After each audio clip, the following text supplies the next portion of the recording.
Hello everyone, আসসালামু আলাইকুম। কেমন আছেন সবাই? আজকে আমরা চলে এলাম আমাদের নতুন একটি রেসিপি নিয়ে।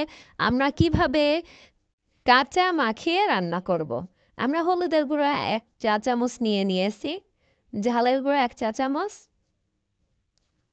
লবণ 1 চা চামচ, জিরার গুঁড়া 1 চা চামচ এবং গরম মশলা 1/2 চা চামচ, রসুন বাটা 1/2 টেবিল চামচ এবং 2টা টমেটো কুচিয়ে নিয়েছি।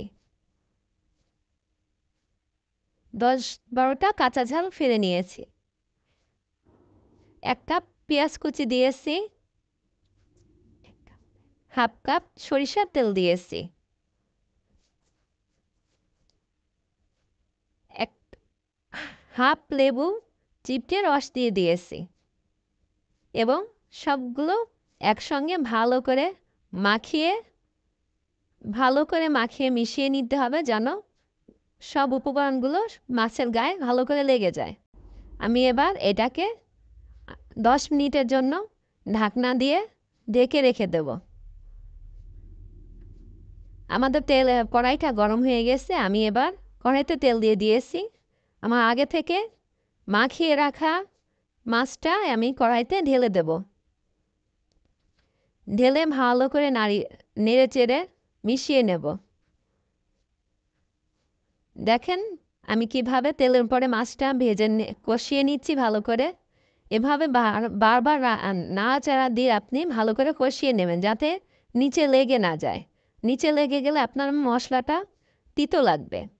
এজন্য বারবার আপনি নিচ থেকে ভালো করে নেড়েচেড়ে মিশিয়ে দেবেন। আসলে শিং মাছটা ভাজলে মাছটা শক্ত হয়ে যায়, মাছের ভিতরে কিছু ঢোকে না। এজন্য এভাবে মাখিয়ে ভালো করে কষিয়ে রান্না করবেন, দেখবেন শিং মাছ শক্ত হবে না এবং মাছটা খেতে ভালো লাগবে। আমার মাছটা কষানো হয়ে গেছে। আমি এতে 2 কাপ মতো পানি দিয়েছি। এবার একটা ঢাকনার সাহায্যে ঢেকে নেব। দেখেন আমাদের মাছটা ঝোল কমে গেছে।